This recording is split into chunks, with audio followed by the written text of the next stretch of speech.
Bom dia, irmãos. Então, vocês estão numa jornada de conhecer e aprender sobre as disciplinas espirituais. E nessa minha introdução, eu quero falar sobre a relação entre disciplina e discipulado. Tem a mesma raiz, né? Não sei se você já percebeu. Disciplina, discipulado. Então, existe uma relação direta entre disciplina e discipulado.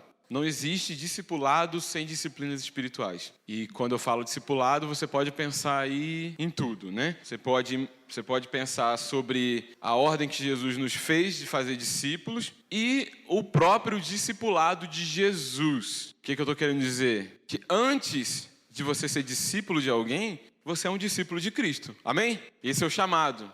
O chamado é para que todos nós sejamos discípulos de Jesus. Então, essa ideia de que tem discípulo e tem multidão está errada. Na igreja, a igreja do Senhor Jesus é uma igreja formada por discípulos, tá? Por quê? O discípulo conhece o mestre. O discípulo, ele não está só interessado na multiplicação dos pães, né? O discípulo, ele quer saber quem é Jesus. Então, o discípulo, ele quer saber quem tu és, né? Então, estão falando por aí que você é um monte de coisa. E outros não estão nem interessados, só querem saber dos milagres, né? Então, o discípulo, ele quer conhecer Jesus intimamente. Ele quer relacionar com Jesus. O discípulo senta à mesa com o mestre, né? E nesse processo de sentar à mesa com o mestre, o discipulado acontece. Então, discipulado não é só um programa de ensino. Ou não é só. Não é um programa de ensino. Discipulado envolve ensino. Mas muito mais do que isso. Discipulado envolve o compartilhar da vida. Então, é sentar à mesa. É comer junto. É tomar café junto. Então, qual é a função desse discipulado de Jesus? Então, Jesus nos convida a diariamente sentar à mesa com Ele. Todo momento, Jesus é aquele que está andando. Ele está em movimento. Você está em movimento. Amém? Você está vivo, não é isso? Que bom que vocês estão vivos. Então, quando você está indo para o trabalho, Jesus é aquele que está indo com você. Quando você está em casa, relacionando com a sua família, Jesus é aquele que está com você. Então, o chamado à vida cristã é um chamado de discipulado. Então, o discipulado de Jesus, qual é a função dele? E aí, você vai entender mais ainda a função das disciplinas espirituais. O discipulado de Jesus tem a função de imprimir em nós hábitos que nos transformem de dentro para fora. A gente vinha conversando, né, no carro de Montemor para cá sobre como as disciplinas têm o poder de realmente mudar hábitos. Ela é a resposta dessa transformação de hábitos. A gente pastoreando encontra muito assim: pastor, eu não consigo parar de fazer isso que eu estou fazendo, né? Ou a pessoa está sempre recorrente nas mesmas falhas de caráter. E qual é a resposta para isso, né? Muitas vezes a gente só dá assim: confessa e ora e deixa. Mas existe um processo ali por detrás que tem a ver com hábito. Acho que nem todo mundo vai lembrar ou sabe. Vocês lembram do filme da Whoopi Goldberg?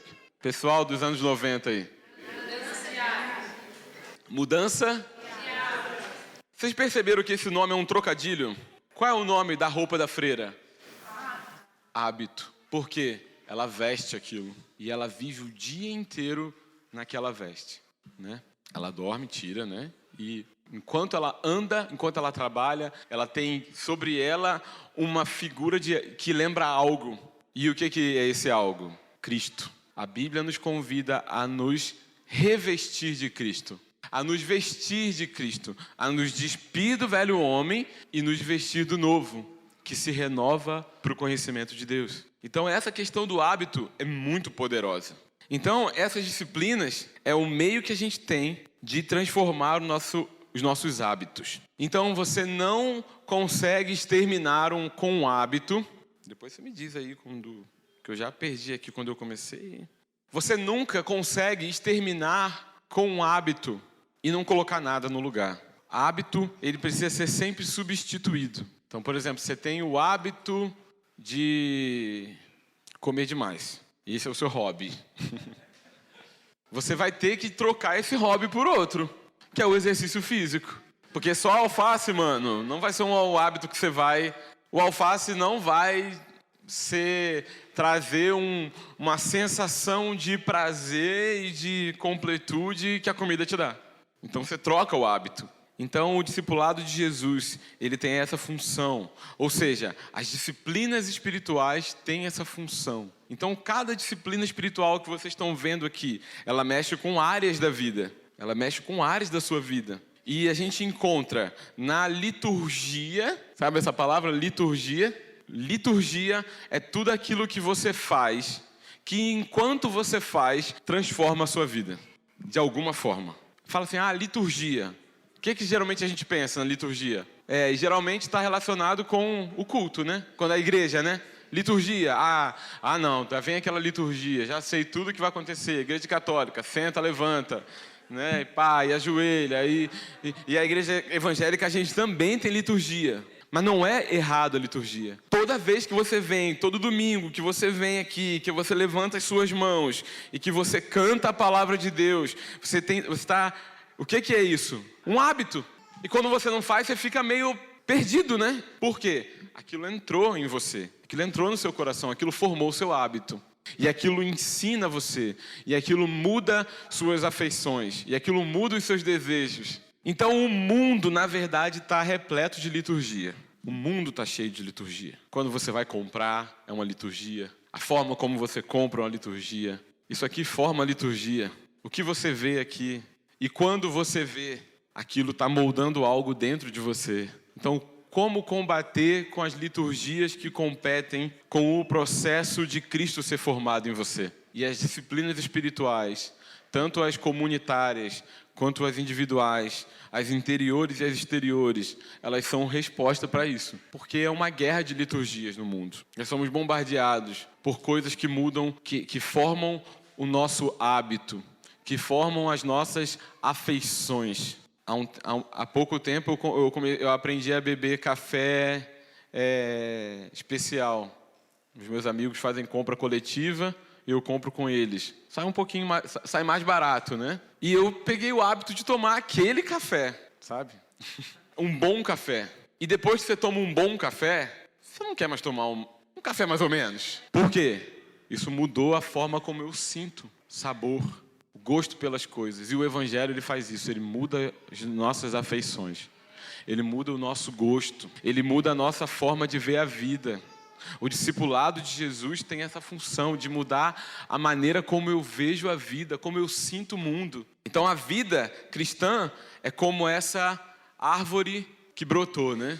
1 Pedro 1:23, né? Fala que vocês foram regenerados não de uma semente perecível, mas imperecível, por meio da palavra de Deus. Então, a palavra de Deus fez brotar dentro de você uma vida. E essa vida e essa árvore, ela vai dar frutos. E esses frutos têm a ver com a piedade, né? Tem a ver com a santificação. Tem a ver com a vida cristã. E a vida cristã precisa mudar a forma como eu vejo as pessoas do meu lado. A vida cristã vai mudar a maneira como eu lido com a minha esposa, agora com as minhas filhas, com os irmãos na comunidade, com as autoridades. Então, é uma mudança radical. Então, agora, essa vida precisa se desenvolver. E o discipulado é o processo prático da santificação. Não existe santificação sem discipulado. Não existe. A gente acha que santificação é algo que acontece sem nenhuma interferência minha. Então, Cristo, ele me toma, e aí no culto eu sinto a presença dele, e quanto mais eu sinto a presença dele, eu vou sendo transformado aos pouquinhos, e não é assim. O culto, ele é uma das disciplinas espirituais. Ele não é a única. Ele te provê certos tipos de nutrientes, mas você precisa de outros tipos de nutrientes. Então, o ensino da palavra, a pregação das escrituras em comunidade tem um efeito poderoso. Mas uma vida devocional debruçada sobre as escrituras tem um outro efeito. E elas se completam. Então, essa vida precisa se desenvolver e precisa dar frutos. Ok? Então, uma coisa que não é demais reforçar é que as disciplinas espirituais, elas não são resultados da graça de Deus, tá? Em nossas vidas. Tipo assim, quanto mais eu faço a disciplina, mais a graça de Deus está sobre mim. Não. Já falaram isso aqui, né? Mas nunca é demais reforçar. As disciplinas são meios da graça de Deus. Então, esse caminho passa pelas disciplinas espirituais. Às vezes, vê que a nossa vida ela é tão dividida, né? A gente tem uma mente tão dualista. Tem as coisas da igreja e tem a minha faculdade. Tem as coisas da igreja e tem o meu negócio. Tem as coisas da igreja e tem a minha maneira de administrar dinheiro. A gente vê que a igreja evangélica, no geral, tem uma vida cristã anêmica. Você fala, nossa, tem horas, às vezes, que eu acho que eu nem sou cristão. Por quê? A vida cristã precisa ser cultivada. Então, imagina uma plantinha que ela precisa de luz e calor e você deixa ela num quarto escuro. Ela vai mirrar. Então, você precisa dar manutenção. Você precisa adubar. Você precisa trocar, podar. Você precisa tratar dela. Você precisa tirar as folhas que vão ficando secas, né? Lá em casa a gente tem essa mania, né? Às vezes a gente está passando assim, minha esposa gosta muito de planta, já falou, né? Que às vezes ela parece uma frentista, com um bonezinho. Poxa, gente. Eu também me apoiei aqui, né? Me ajuda aqui, amigo. E às vezes parece que você não é crente mesmo, porque a sua vida está parada. Você não está dando manutenção nessa semente que é incorruptível, que foi plantada dentro de você. Então o pecado, ele afetou os nossos hábitos. E você faz coisas no automático. E às vezes você peca no automático. E às vezes você vai ler a Bíblia e você não tem vontade. E eu te garanto que quanto mais você lê, mais você vai sentir vontade. Quanto mais você orar, mais você vai sentir vontade. Porque você vai fortalecer o seu homem interior. Então as disciplinas espirituais são ferramentas para isso. O pecado, ele afetou realmente os nossos hábitos. Mais do que a gente imagina. Então esses hábitos, eles não dão glória para Deus. Esses hábitos são pecaminosos. Esses hábitos são egoístas. Então somente nossos hábitos... Ouve isso, somente novos hábitos podem recalibrar o ponteiro. Você já viu uma bússola? A bússola, ela sempre aponta para onde? O pessoal foi para o colégio aí, gente. Tem bússola, eu descobri que eu tenho uma bússola no aplicativo do... Só que eu não sei usar direito, né? Mas eu sei que ela aponta para o norte, né, gente? O pecado, ele pega essa seta que existe dentro de você e vai apontando para outras direções. Então as disciplinas, elas recalibram essa bússola em direção a Cristo, em direção a amar a Deus, a amar a palavra, a querer mais do Senhor. Apesar de você sentir fraco, existe um conflito dentro de você, porque eu sei que você quer mais de Deus. Eu sei que você queria ter uma vida vibrante. Eu sei que você olha pessoas que têm paixão por Deus e fala, nossa, eu não sou assim, eu não tenho isso, mas eu queria isso. Então, é preciso atender o chamado do discipulado de Jesus. Amém? Então, através desse discipulado, nosso coração, nossas emoções, os nossos desejos começam a ser transformados. Repita comigo, desejo. Desejo. Você foi feito com um desejo. O que difere você dos animais não é porque você pensa. Não é porque você pensa, é porque você deseja. E não é o desejar, tipo, você pode pensar, mas os animais também desejam. Quando eu acordo de manhã, isso sou eu mesmo. A minha gata vai lá, se esfrega em mim, quem tem gato sabe, vai lá pro potinho dela. Nossa, ela fica me perturbando. E às vezes eu estou apressado para ir na oração e de manhã e a gata vai lá e fala, não, mas isso é desejo. Não, isso não é desejo, isso é instinto, isso é um reflexo. O desejo é quando você ama e você gasta tudo aquilo que você tem em direção daquele alvo. Você foi feito assim. E nenhum animal tem isso. Então, o discipulado de Jesus é o convite à transformação dos nossos desejos. Terminada essa introdução. Introdução 2. Pastor já está aqui pensando, e a submissão, irmão? O pessoal está esperando? Esqueceu da... Igual aquele cara, não, irmão, eu tinha uma palavra, mas Deus mudou tudo. Ou então você chama ele para pregar uma coisa e fala, não, mas Deus mudou. Desculpa, pastor, mas Deus mudou. E quando Deus fala, Ou seja, o cara não estudou, o cara não se preparou. Tá no freestyle, né? Vai no freestyle. Mas não é isso não, tá, irmãos? Então eu vou entrar agora nessa disciplina da submissão. Com certeza, é uma das que mexe muito com o nosso interior. É interessante que ela está organizada como as disciplinas exteriores. mas ela tem uma conexão com o nosso coração muito íntima, muito ligado. Mas por que ela está organizada como as exteriores? Porque ela se expressa exteriormente. Você nunca vai ver uma pessoa que é muito submissa, mas ela nunca age como se fosse. Não é. Se você não age como submisso, sinto muito. Você não tem submissão em você. Marcos 8:34, abra sua Bíblia. Se alguém que quiser seguir-me, negue-se a si mesmo, tome sua cruz e siga-me. Então, o nosso caminho desse discipulado é se conformar, é tomar a forma, é ser parecido com o nosso mestre. Então, a base da submissão é o próprio Jesus Cristo. Amém? A lógica do mundo é completamente oposta e a gente vai ver isso. E qual é o contexto? O contexto é muito interessante. Lê os versículos anteriores. Vou ler do 31 até o 36, Marcos 8, 31 a 36. O que eu mais amo em Pedro é que ele expressa assim, ele tem sua característica peculiar, né? Pedro, comparado com João e Paulo, e é uma individualidade, mas ele expressa muito a nossa natureza humana, né? Assim, ele tinha acabado de vir de um o diálogo, né? O diálogo aqui tinha acabado de vir de um episódio muito marcante, onde Pedro tem uma revelação da pessoa de Jesus, né? Lembra que eu falei? O discípulo quer saber quem é Jesus. Então ele quer saber detalhes, né? Do que ele gosta de comer, e como é que ele age, né? E da relação dele com a família, e ele está sempre ali coladinho, né? E Pedro tinha isso.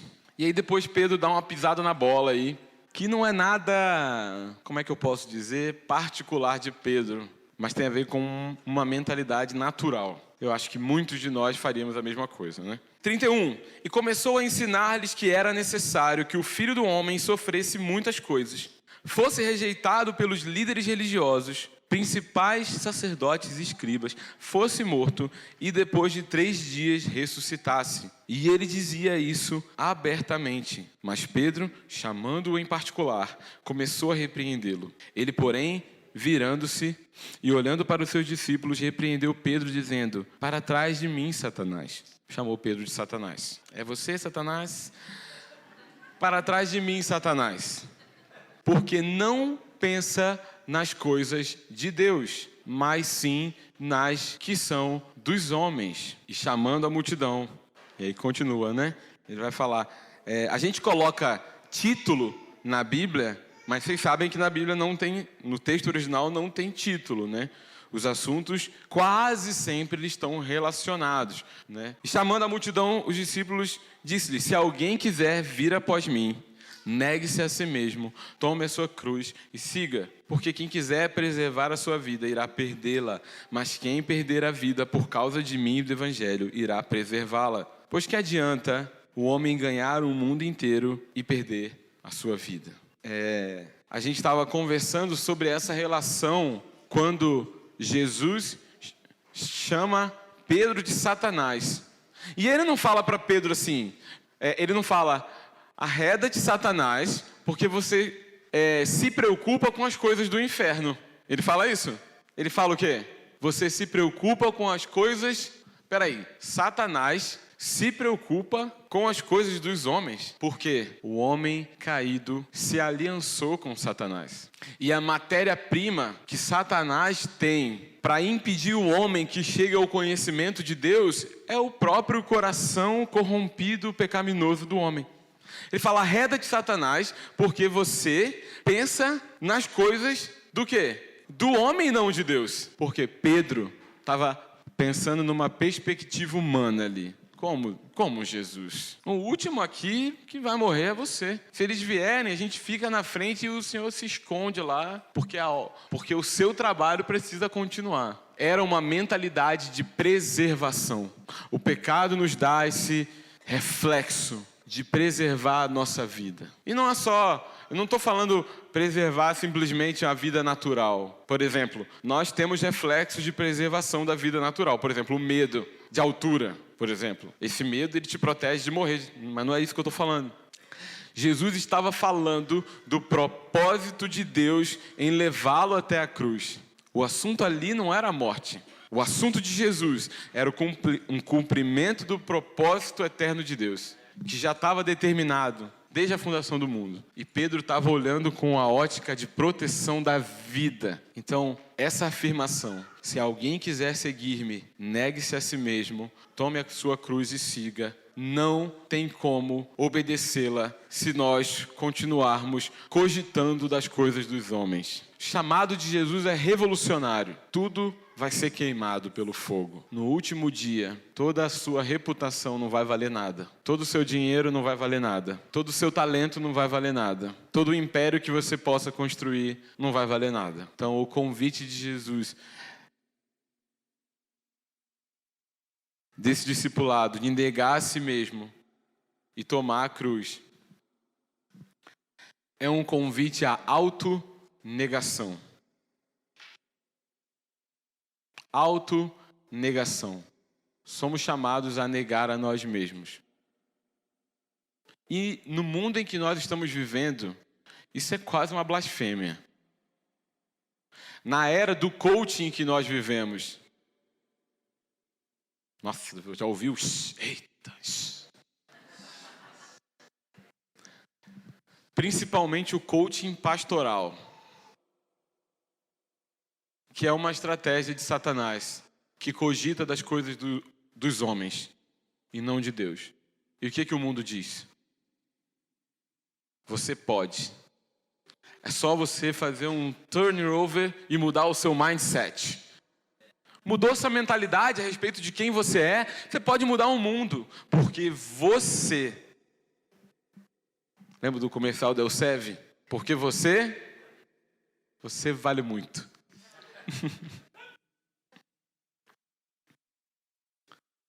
Você sem Jesus, irmão,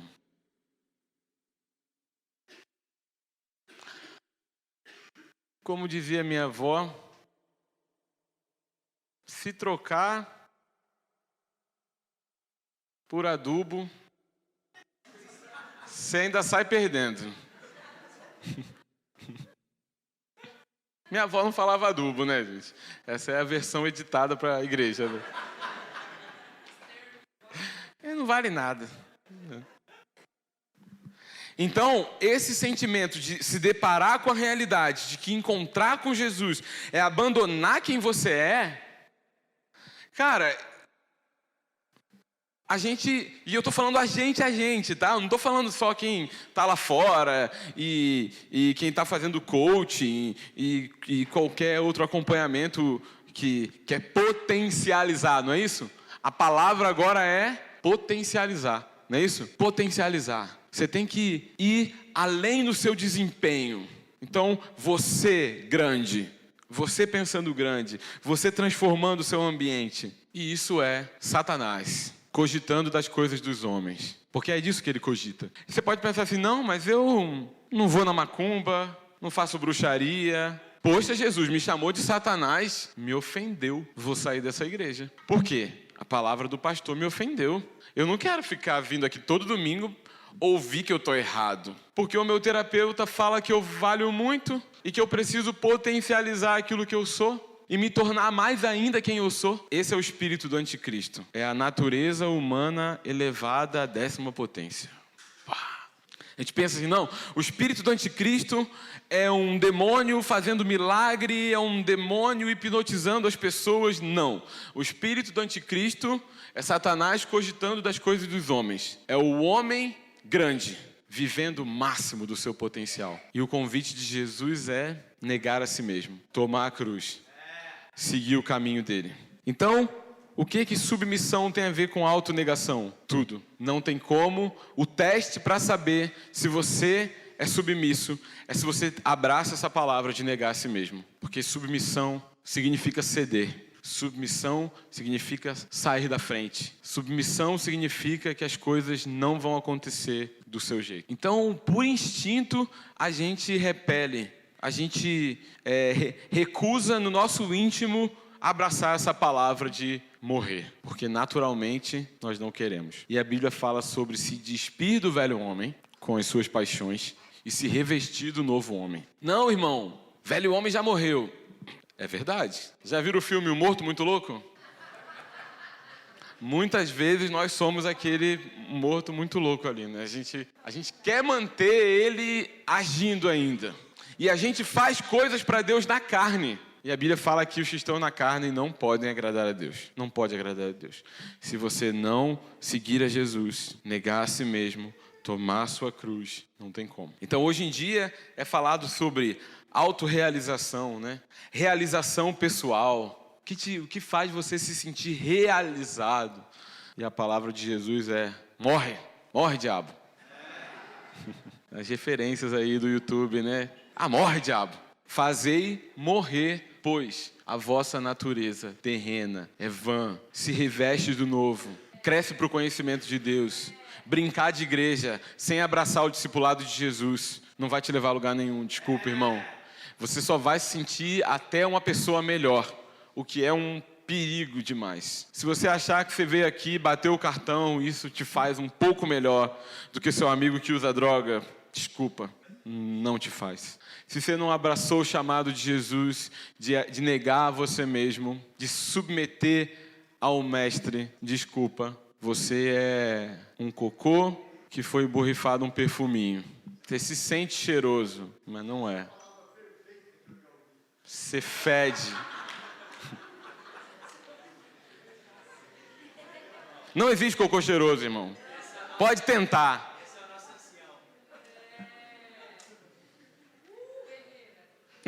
Ferreira? Herrera.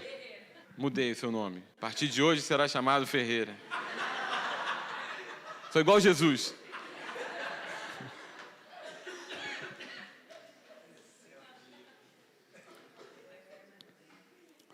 Então, eu preciso fazer uma observação aqui sobre autonegação. Autonegação não é a mesma coisa que autoaversão. O chamado de Jesus não é para você odiar quem você é. Quando a Bíblia fala sobre odiar até mesmo a própria vida, ela está fazendo um comparativo entre amar a Deus acima de todas as coisas. Então, de fato, eu preciso odiar o pecado que há em mim. Eu preciso odiar o meu comportamento e os meus vícios que me afastam de uma comunhão mais íntima com Deus. Mas não é um chamado para negar aquilo quem você é em Deus. Você foi criado à imagem e semelhança de Deus. E você não precisa cantar que você é um espelho que reflete a imagem do Senhor. Não é um culto a quem você é. É muito diferente. Também não é um ódio a quem Deus te fez. Como nariz grande, pequeno, baixo, alto, gago, fanho, muito branco, muito preto. Não é isso. Displicente, estressado. Estressado, acho que você tem que odiar, assim, né? Ficar muito estressado tá errado, né? Mas agitado. As pessoas agitadas, elas estão muito em crise, cara. Aí elas olham do lado e tem um irmãozinho que é um monge, né? Eu tenho um amigo no Rio que, sério, eu demorei pra me sentir bem do lado dele. Porque ele é muito assim. Ele fala assim. E ele parece que pensa antes de falar. E eu cometo gafe. Ele nem parece carioca. Sério, ele não parece carioca. Mas tem pessoas que eu conheço que são tão assim espontâneas e agitadas que elas começam a olhar para esse tipo de pessoa e achar, nossa, ser um cristão é ser assim. Não vai falar da pessoa assim, tadinho. Não é. Ser cristão não tem a ver com temperamento, irmão. Graças a Deus. Então você precisa ser livre para quem você é em Deus, né? Amém? Posso ouvir um glória a Deus?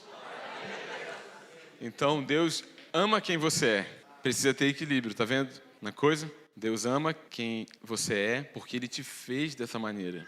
O mandamento bíblico é o quê? Amar o próximo. Então, se você não se ama, amigo, e às vezes você é excessivamente iracundo com as pessoas, é porque você não se ama. É porque você está sempre se cobrando, que você deveria ser assim, assim, assim, assim. E aí você entra em crise.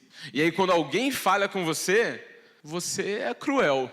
Por quê? Você não consegue amar o próximo como a si mesmo, porque você não se ama. Como você vai se amar? Como você vai amar o próximo se você se odeia? Então, essa autonegação não tem a ver com autoaversão. Então, autoaversão é o ódio a quem você é, aquilo que Deus, aquilo que Deus fez, a criação de Deus. E nós precisamos amar a criação de Deus. Amém? E você é criação de Deus, Ele é o seu Criador. E essa realidade, irmãos, de que Deus é o Criador, não é uma coisa importante para a escolinha dominical, para as crianças, não. Muda toda a nossa visão da vida. Deus é o Criador. Isso significa que tudo aquilo que nós fazemos com a criação, nós temos uma responsabilidade, porque Ele é o dono. E um dia nós vamos prestar contas, né? Então, como você age com o seu corpo é importante para Deus. Ah, não, o importante é a alma. Deus, ou o meu espírito. Não, Deus, Ele vê o todo. Deus, Ele é o Senhor da criação. Amém? Então, não tem a ver com desprezar você mesmo. Ah, não tem nenhum valor, vou desprezar a mim mesmo. As pessoas acabam achando que isso é uma piedade, entendeu? Não, a vida cristã é essa mesmo. Aí, o que você começa a achar? Que Deus é mal comigo. Deus nunca vai querer me ver feliz. Se tem duas opções na vida, quem se identifica com isso? Peraí. Tem duas opções na vida, uma boa e uma ruim. O que você pensa? Eu vou na ruim porque Deus quer me tratar. Deus quer ruim para mim, porque eu sou pecador. Então você começa a imaginar um Deus que está sempre querendo te ferrar, porque Ele quer te santificar. Irmão, não é assim. Deus é um Deus bom e Ele dá boas dádivas a nós. Amém? E o que é a autonegação? É a liberdade de priorizar o semelhante. É a liberdade de priorizar o outro em detrimento de mim mesmo. Isso é autonegação. Você não consegue medir autonegação sem o outro perto de você. De fato, a maior parte dos mandamentos de Jesus tem a ver com uns aos outros. Tem um monte de mandamentos de Jesus que não tem como praticar se não tiver o outro. Então, autonegação significa manter os interesses de Deus e do meu próximo acima dos meus. E isso toca direto no nosso ego. Isso mexe direto nos nossos interesses, né? Eu quero ler com vocês Filipenses 2. É um texto-chave para falar sobre humildade e submissão. Mas é um texto tão rico que toda vez que eu olho para ele eu vejo algo diferente. Então agora a gente vai falar da submissão revolucionária de Jesus. Eu acho que o ensino mais revolucionário de Jesus tem a ver com grandeza. Jesus mudou o paradigma de grandeza. O que significa ser grande? Jesus falou, não existe mais grandeza. Não, Jesus falou, tem grandeza. Só que a minha grandeza é completamente diferente ao senso de grandeza do mundo. Filipenses 2, 5-8, tende em vós o mesmo sentimento que houve em Cristo Jesus, que existindo em forma de Deus, não o considerou o fato de ser igual a Deus, algo que devesse apegar, mas pelo contrário, esvaziou-se a si mesmo, assumindo a forma de servo, fazendo-se em semelhança de homens, assim na forma de homem, humilhou-se a si mesmo, sendo obediente até a morte e morte de cruz. E Jesus começa falando, tende em vós a mesma prática. Foi isso que ele falou? Como é que ele começou? Tende em vós o mesmo sentimento. Em algumas Bíblias está a mesma maneira de pensar, mas está relacionado com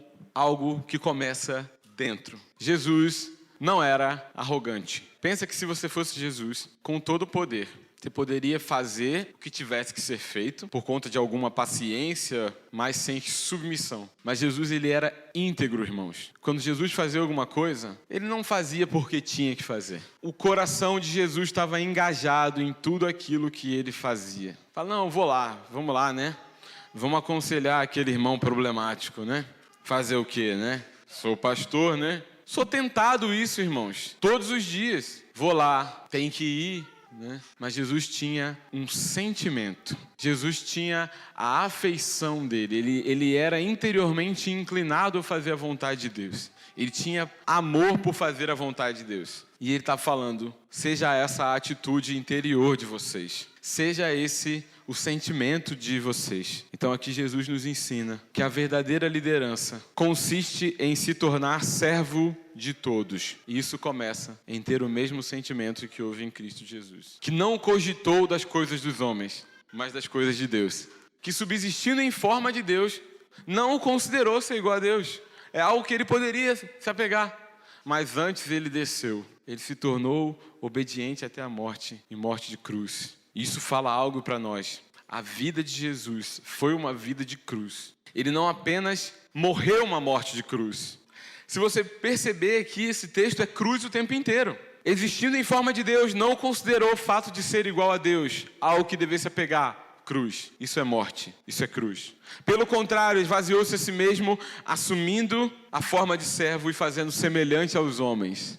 A gente nunca vai ter noção do que é isso, do que é se fazer semelhante aos homens, porque a gente nasceu nessa miséria. Ele se fez homem, sendo Deus. Isso é cruz. Assim, na forma de homem, como se não bastasse. A maior humilhação de Jesus foi se tornar criatura. O Criador se tornou criatura. O Deus eterno tinha que ir ao banheiro. O Deus eterno suava e tinha fome. O Deus eterno era incomodado por mosca. Eu odeio mosca, gente. Nossa, mosca é um negócio que eu tenho ódio de mosca. Você imagina Jesus no deserto. Bicho, coisa. Jesus passou por isso, irmãos. Jesus não tinha uma auréola que ele ia andando e todo mundo vinha, ah lá Jesus, e ele ia flutuando. Não, cara. Jesus pisava no cocô do camelo. Jesus era apertado pelas multidões. Jesus não tinha onde inclinar a cabeça. A Bíblia fala, quer me seguir? Filho do homem não tem onde reclinar a cabeça. Essa era a vida de Jesus. E a gente fica pensando, não, eu não vou fazer missões porque eu preciso construir uma família.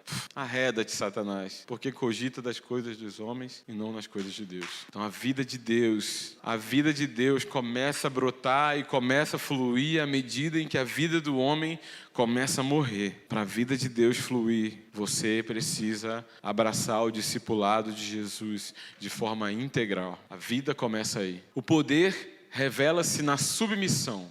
Então, o caminho de cruz de Jesus, a trilha do servo sofredor, a Bíblia chama ele de o servo sofredor, homem de dores, sabe o que é padecer. Ele era experimentado no sofrimento. E hoje a igreja simplesmente não, ou tem uma resposta errada, ou não tem a resposta certa para o sofrimento. Já viu esse slogan? Pare de sofrer. Então você recebe uma enxurrada de teologia de vitória, triunfalista, e o seu filho fica doente. O que você faz agora? Você vai se agarrar de forma idólatra numa cura? Você vai agarrar de forma idólatra, querendo fugir do sofrimento? Eu não estou falando sobre orar para ser curado, não. Eu creio que Deus é um Deus que cura, e o Espírito Santo está sobre nós para isso. Amém? Mas eu estou dizendo que uma teologia que não tem espaço para descer, para negar a nossa própria vida, não tem resposta. Uma teologia que não tem espaço para isso. Uma teologia que não tem espaço para o sofrimento, não tem resposta que sustenta em meio ao sofrimento. E aí você vai achar que Deus não te ama, que você está em pecado, que tem demônio, que fizeram macumba. Você vai agir como o mundo age, né? Os pagãos pensam dessa forma.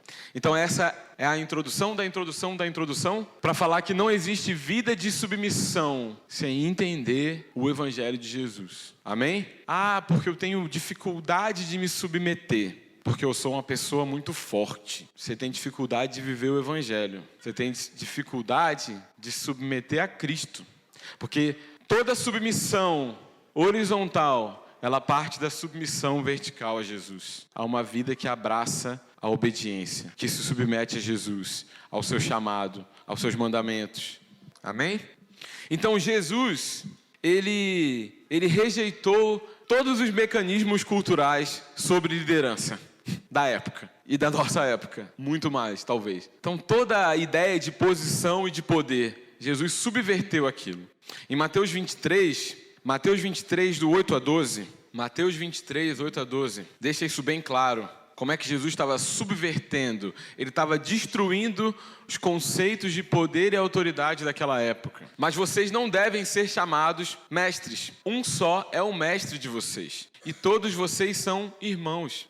A ninguém na terra chamem pai, porque vocês só têm um pai, aquele que está nos céus. Tampouco vocês devem ser chamados chefes, porquanto vocês têm um só chefe, o Cristo. O maior entre vocês deverá ser servo, pois todo aquele que a si mesmo se exaltar será humilhado, e todo aquele que a si mesmo se humilhar será exaltado. É muito forte isso aqui, irmãos. Eu amo algo que Deus está trazendo no corpo de Cristo, que Deus está restaurando, que é a ideia de honra, mas tem sido muito deturpado, irmãos. Tem sido muito deturpado. Porque o conceito de honra só é genuíno quando ele é para todos os lados, todas as direções, em todos os ambientes. E os homens têm feito honra como moeda de troca para a liderança. Essa não é honra bíblica. Isso não é o entendimento correto do que significa honrar. E tem muitas pessoas que elas estão pegando para si títulos de pai, de mestres, mas elas agem numa base hierárquica. Não estou dizendo que na igreja não tem autoridade. Pelo contrário, o revolucionário disso é que tem autoridade, mas é autoridade baseada no serviço. Tem honra, sim, para todos os lados, do menor até o maior. Jesus viveu uma vida de cruz ao lavar os pés dos discípulos. Aquilo era cruz, irmãos. O Deus homem pegou uma toalha, tirou sua camisa ou abaixou o seu roupão. Não consigo imaginar, cara. E ele vai além e ele diz: eu lhes dei exemplo para que vocês façam como eu fiz. Pensar assim, submissão, né? Nossa, que bom. Agora o pessoal que eu lidero vai entender o que é submissão. Esse é o que a gente brinca que é o ministério da pá, né? Você ouve e joga para trás. Nunca é para você, né? Nossa, aquele fulano que eu estou liderando é difícil de fazer o que eu falo. Que bom que ele está ouvindo isso. Nossa, a gente pensa nisso às vezes, né? Tem vezes que eu penso assim, nossa, fulano devia estar aqui para ouvir isso. Se ele não está e é você que está aqui, amigo, sinto muito. Mas algo indica que é você. Então, Jesus ele instituiu um novo tipo de liderança. Se alguém quiser ser o primeiro, será o último e servo de todos. Se alguém quiser ser o primeiro, vai ser o último e o servo de todos. Então, eu quero que você abra um último texto comigo, Colossenses 3, 18 a 23. Então, nesse texto que a gente vai ler agora, em Colossenses 3, Jesus está desafiando toda a ideia de cidadão de segunda classe. Sabe aquela coisa, não, eu sou só membro. Ou eu sou só um empregado nessa empresa. E às vezes a gente age na igreja assim, né? Eu sou só um funcionário. Então, Jesus ele desafiou toda a ideia de cidadania de segunda classe. E ele fala disso das nossas relações. Mulheres, cada uma de vós seja submissa ao próprio marido, como convém no Senhor. Maridos, cada um de vós ame a sua mulher e não a trate com aspereza. Não seja um cavalo, na versão mais que atualizada. Maridos, cada um de vós ame a sua mulher e não seja um cavalo. Mulheres, cada um de vós seja submissa ao próprio marido, como convém no Senhor. Eu consigo enxergar aqui a ideia de um tipo de submissão mútua. Não, irmão, mas o marido é o cabeça. Sim, a Bíblia fala isso. Mas ele chama a mulher de ajudadora. E essa palavra, ajudadora, no original é a mesma palavra que é usada para o Espírito Santo, quando chama ele de Consolador. Eu quero dar um testemunho, que eu acho que como homens, muitos de vocês vão se identificar. Eu tenho 15 minutos agora, né? Já passou 5, né? Você falou 20. Meu Deus! O que eu vou fazer agora, irmãos? Então eu vou contar. Um dia eu estava tomando uma atitude que não era uma atitude muito sensata. Tenho habilidade para isso.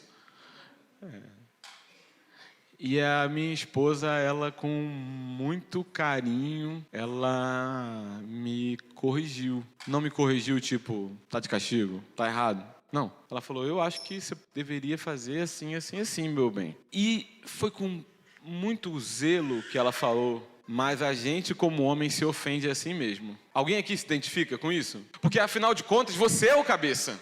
Você não deveria ser aconselhado.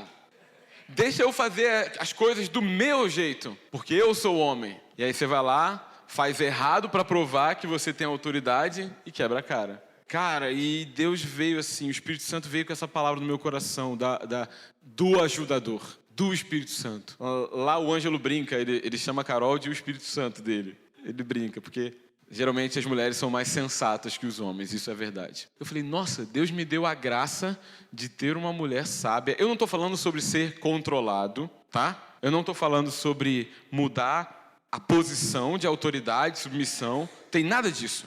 Eu estou falando sobre me submeter à verdade. Quando a verdade, vindo de qualquer lado for, eu preciso me submeter. Vem da minha mulher, vem dos meus liderados, vem dos meus discípulos. É a verdade, abraça, porque Jesus é a verdade. E Ele nos chama para se submeter a Ele. Então, nós homens precisamos diante das nossas mulheres, tirar as nossas armaduras. E entender que existe alguém que te foi dado como um dom. Muitas vezes não, porque ela quer dar palpite. Ué, você casou com uma mulher ou com a moça que traz café para você? Porque a moça do café não pode dar palpite, né? Numa reunião, por exemplo, de uma empresa, né? Então isso fala bastante sobre submissão. Fala sobre o nosso coração submisso. Então aqui ele vai falar: filhos, obedecei em tudo aos vossos pais, porque isso é agradável ao Senhor. Essa já era a ordem da época. A mulher obedeceu ao marido, já era a ordem da época. Mas ele fala: pais, não irritei vossos filhos. Então existe uma maneira de tratar os pais, de tratar os filhos, para que eles não fiquem desanimados. Escravos, obedecei em tudo a vossos senhores deste mundo. Está falando do teu chefe. Está falando da segunda-feira, que você tem que obedecer seu chefe.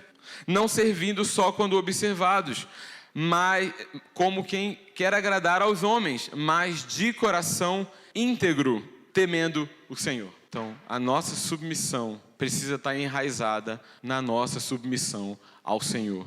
E essa é uma disciplina exterior, porque ela se manifesta através das nossas relações. Amém? Nossa submissão à palavra. Ouviu a palavra, recebe a palavra, põe em prática a palavra. Primeiro lugar, nossa submissão à palavra. Você ouve, acata e obedece. Isso mostra que você é submisso à palavra. Submissão aos seus pais. Você honra, você obedece. Não obedece na prática, simplesmente. Simplesmente, tá? Desculpa. Sim, deixa claro, né? Obedece na prática. Por isso que é uma disciplina exterior. Ela se manifesta na prática. A gente lembrou de um exemplo que a gente sempre dá da criança que está em pé, né? Está sentada e o pai fala: fique em pé. Ela fica em pé, mas por dentro ela está sentada. No coração ela está sentada. Essa não é a submissão que Deus nos chamou. Eu vou obedecer ao meu marido porque ele é o meu marido. Não, a palavra corta o coração, corta a sua carne e faz a submissão ser alegre.